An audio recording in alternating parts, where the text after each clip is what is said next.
Aujourd'hui, dans Monumental, je vais vous parler d'Alcatraz. Jusqu'à sa fermeture en 1963, cette prison, bâtie sur un îlot rocheux au cœur de la baie de San Francisco, passait pour la plus sûre des États-Unis. On disait qu'il était tout simplement impossible de s'en évader. Pourtant, en juin 1962, 3 hommes vont tenter l'impossible, Frank Morris et les frères Clarence et John Angren. Se sont-ils noyés dans les eaux glacées? Ou ont-ils signé l'évasion la plus spectaculaire du XX siècle? Voici leur histoire. Pendant près de 30 ans, Alcatraz a accueilli les criminels les plus redoutés du pays. Al Capone lui-même y a purgé plus de 4 années, marquées par un quotidien infernal. Les cellules minuscules, l'absence totale d'intimité, les comptages permanents, la surveillance omniprésente, tout y était conçu pour briser les détenus. Sans parler de « le trou », 6 cellules d'isolement où l'on pouvait croupir des mois entiers. Mais ce n'était pas seulement la prison qui rendait l'évasion impossible, les eaux glaciales du Pacifique, les courants violents et même la présence de requins faisaient d'Alcatraz une forteresse naturelle.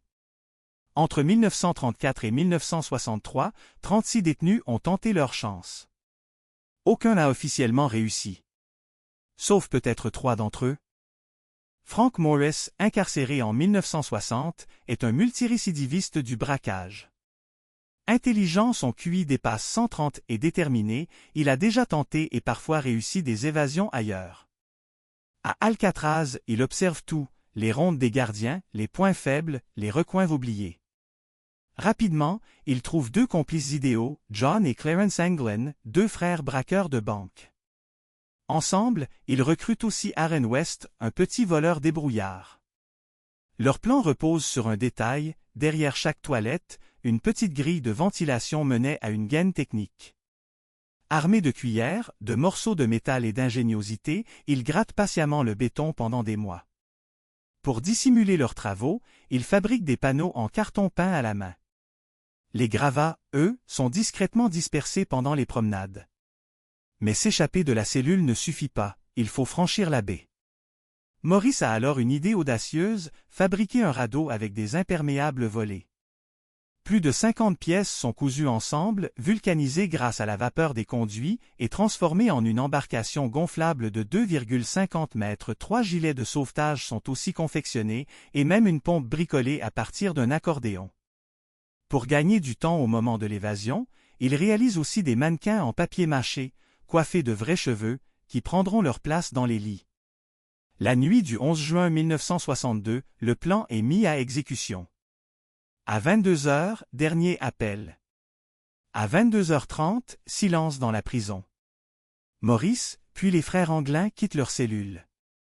Mais West reste bloqué, sa grille ne s'ouvre pas. Il sera le grand oublié de l'évasion. Les 3 autres s'enfoncent dans les conduits, grimpent un tuyau de 9 mètres, rampent sur le toit en évitant les projecteurs, puis descendent une conduite de 15 mètres. Ils franchissent 2 clôtures hérissées de barbelés et atteignent enfin la rive. Là, ils gonflent leur radeau de fortune et disparaissent dans la nuit noire. Le lendemain matin, l'alerte est donnée, 3 cellules sont vides. Les mannequins trompent d'abord les gardiens, mais l'armée finit par fouiller la baie. On retrouve des morceaux du radeau, une pagaie, un gilet. Aucun corps. Ont-ils sombré dans l'océan? Ont-ils été dévorés par les requins? Officiellement, oui. Officieusement, le doute persiste. En 1979, après 17 ans d'enquête, le FBI ferme le dossier et déclare les fugitifs morts. Mais les rumeurs continuent. Certains affirment avoir vu les Angren au Brésil ou au Mexique.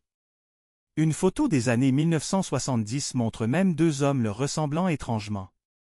En 2013, une lettre mystérieuse relance le débat, « Je suis John Angren. J'ai 83 ans. » Frank est mort en 2008. Clarence en 2011. Canular? Vérité? Impossible à dire. Quelques mois seulement après l'évasion, en mars 1963, Alcatraz ferme définitivement. Trop coûteuse, trop vétuste, trop symbolique d'un système à bout de souffle. Aujourd'hui, l'ancienne prison est un site touristique visité par plus d'1 million de personnes chaque année. On en sort librement, cette fois. Mais une question demeure, Morris et les frères Anglin ont-ils réellement vaincu l'inexpugnable Alcatraz? Le mystère reste entier.